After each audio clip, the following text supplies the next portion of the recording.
In Washington, D.C., a battle is brewing over the public's right to know what its military is doing. The Pentagon, the headquarters of the U.S. Department of Defense, has issued a new set of rules for journalists. Press freedom groups are calling it an unprecedented message of intimidation.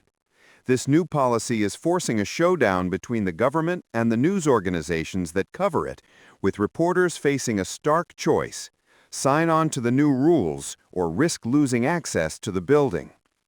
This controversy didn't come out of nowhere. It's the latest development in a tense relationship between the press and the Pentagon under Defense Secretary Pete Hegseth. A former media personality himself, Hegseth has previously accused journalists of hunting for scandals and being part of the fake news. The new rules were introduced following his stated frustration over media leaks. It all started in late September 2025, when the Pentagon released a 17-page draft of new restrictions. That initial version was severe. It required journalists to get approval from a Pentagon official before publishing any information that wasn't officially released by the department. This applied even if the information was not classified. The reaction from news organizations was swift and unified: condemnation. At the time, Secretary Hegseth posted on social media, stating, "The press does not run the Pentagon, the people do," and that reporters must wear a badge and follow the rules or go home. After weeks of tense negotiations with groups like the Reporters Committee for Freedom of the Press, the Pentagon released a revised policy. The new version walked back the most explosive requirement. It no longer explicitly demands prior approval before publication, but for press freedom advocates, the danger has not passed. Here's the core of the issue. To get or keep their press credentials, journalists are now required to sign a document. In it, they must affirm their understanding of the new rules, even if they don't agree with them. Reporters have been given a deadline of next week to sign. The policy still warns that credentials can be revoked for the unauthorized disclosure of classified information, or something called controlled unclassified information. So what is Controlled Unclassified Information, or CUI? Think of it as a category of sensitive government data. While not officially classified as secret or top secret, it's information that the government believes needs to be protected and not shared publicly. This can include anything from early planning documents for military operations to technical data about weapons systems.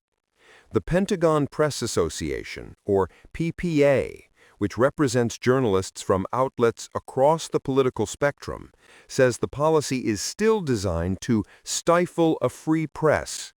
They argue it sends a message of intimidation to everyone within the DoD, effectively warning them not to have unapproved conversations with reporters. The PPA says the policy wrongly suggests that a service member speaking to a reporter without permission is committing a criminal act. This creates what journalists call a chilling effect. Reporting on any large, powerful institution, especially the military, relies on speaking with sources inside the organization.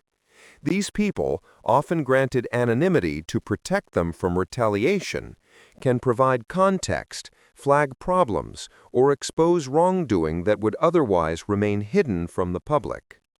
They risk their careers, and sometimes their safety, to bring important information to light.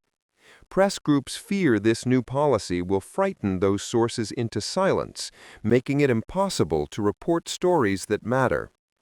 The PPA warns that the policy could be used to punish reporters for simply doing their jobs, exercising their First Amendment rights to seek out information that hasn't been pre-approved for release. They even fear it could potentially expose us to prosecution. The Pentagon maintains that it has negotiated in good faith. A department spokesperson said that Congress has made it clear that the unauthorized release of sensitive information by service members is a crime, and that the Pentagon's policy prohibits journalists from soliciting them to commit crimes. But news organizations aren't convinced. The National Press Club president, Mike Balsamo, put it this way: "If the news about our military must first be approved by the government, then the public is no longer getting independent reporting. It is getting only what officials want them to see." This isn't the first time the government and the press have clashed over secrecy. The situation brings to mind the famous Pentagon Papers case in 1971. Back then, the government tried to stop the New York Times and the Washington Post from publishing a top-secret history of the Vietnam War that had been leaked by an analyst. That study revealed that multiple administrations had systematically lied to the public and Congress about the war. The Supreme Court ultimately sided with the newspapers in a landmark ruling for freedom of the press. The current conflict over press access is part of a wider pattern. The Pentagon also plans to move news organizations from their current workspaces, a move the PPA says will further isolate reporters. Earlier in the year, some major news outlets were removed from their offices and replaced with more conservative-leaning publications.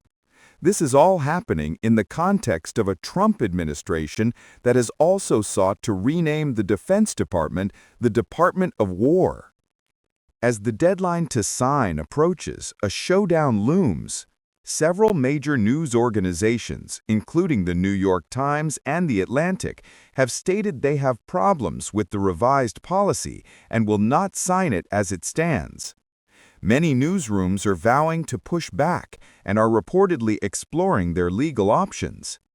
What's at stake is the fundamental tension between a government's desire to control information and the public's right to be informed by an independent press. The outcome of this conflict will determine how much the American people are allowed to know about the most powerful military in the world.